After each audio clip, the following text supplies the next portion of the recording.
Language, at its core, is all about creating distinctions. Every word we use defines something by separating it from something else. Good versus bad, light versus dark, self versus other. This is how our minds make sense of the world, by creating categories and boundaries. But what happens when we try to use this inherently dualistic tool to understand something that transcends all duality? Human speech cannot surpass its own inherent duality. The very structure of language forces us to dissect reality, to label and compartmentalize it. But non-duality suggests that reality is an unbroken whole, a seamless interconnectedness that defies such categorization. Imagine trying to capture the ocean in a teacup. No matter how hard you try, the teacup can only hold a tiny fraction of the ocean's vastness. Similarly, our language and thought can only ever provide a limited, fragmented glimpse of the ultimate reality. The attempt to conceive a being beyond all duality swiftly brings thought to the limits of its power. Think about trying to define God, or the Absolute, or even love. As soon as you put a label on it, you've already limited it, diminished it, and missed the point. Words and thoughts turn back. The more we try to grasp it intellectually, the more it slips through our fingers. This isn't to say that language is useless. It can be a helpful tool for communication, for sharing experiences, and for pointing others in the right direction. But we must never mistake the map for the territory. The words are just pointers, they are not the thing itself. Our minds are incredible problem-solving machines. They're constantly seeking patterns, making connections, and constructing narratives to help us navigate the world. But this variability can also be a hindrance on the spiritual path. The mind is a creative tool that improvises an answer if none is readily available in memory. The problem comes up when we treat the mind as the source of truth, rather than simply a tool for understanding it. We get caught up in endless analysis, justification, and rationalization, all in an attempt to make reality fit our preconceived notions. Because gives excuses and justifications also from this creative improviser mind. So, if language and thought can't fully capture the essence of non-duality, where do we turn? The answer, according to many spiritual traditions, is to look beyond the mind altogether. The answer is not in the mind. Reality lies prior to the appearance of the mind. This means that the truth we seek isn't something to be figured out, but something to be recognized. This recognition comes through direct experience, through a stilling of the mind and a turning inward to the source of awareness itself. It's about cultivating a state of presence, of simply being without the constant chatter of thought. It's about dropping all other questions and going for knowing yourself. In this state of pure awareness, the limitations of language dissolve. We begin to glimpse a reality that is beyond words, beyond concepts, beyond all the constructs of the mind. As long as there are words or concepts, it's not that. What truly counts is direct experience, eclipsing concepts, beliefs, or conclusions. This isn't about rejecting language or thought entirely. It's about understanding their proper place.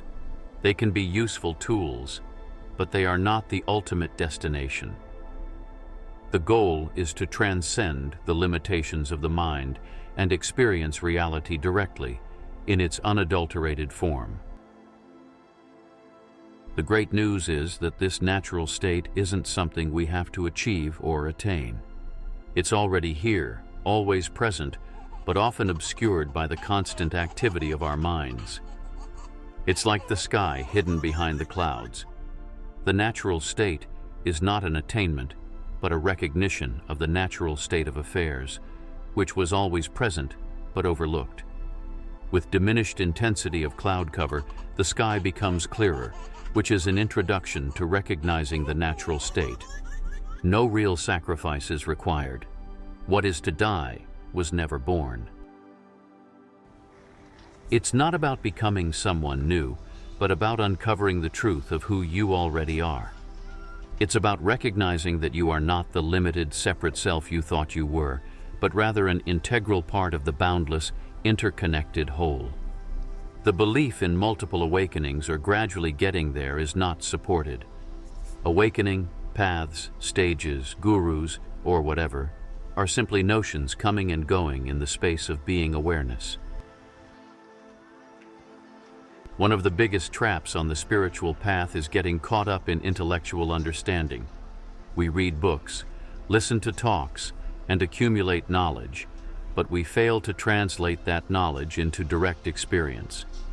Attractive ideas are often the starting point of the seeming journey. The gradual approach to understanding non-duality seems to go on forever, and the basic core insight seems to remain unclear. As you awaken to the natural state, nothing new needs to be brought in.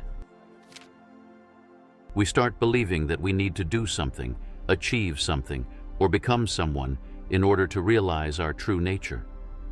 But the truth is, there's nothing to do, nowhere to go, and no one to become. You are already that which you seek. So how do we navigate this paradox? How do we use language and thought without getting trapped by them? Cultivate self-awareness by paying attention to your thoughts and emotions without judgment. Notice how they arise, how they change, and how they eventually pass away. Practice mindfulness by bringing your attention to the present moment. Focus on your breath, your senses, or any activity you're engaged in. Engage in self-inquiry by asking yourself, "Who am I?" or "What is this?" Don't look for intellectual answers, but rather use the questions to turn your attention inward toward the source of awareness. And finally, prioritize direct experience over intellectual understanding. Spend time in nature, meditate, or engage in any activity that helps you connect with the present moment. The journey of understanding non-duality is a journey of unlearning, of letting go of our preconceived notions and embracing the mystery of existence. It's a journey that takes us beyond the limitations of language and thought into the boundless realm of pure awareness. We must be willing to learn from others with more experience to transform not only the ones we teach, but also ourselves. It's like peering into the eye of truth. It can be scary, but the potential for peace is unmatched. Non-duality isn't a concept to grasp, but a reality to embody. It asks us to go beyond the known, to venture into the uncharted territory of our own being. Remember, the truth is not something out there to be found, but something in here to be recognized.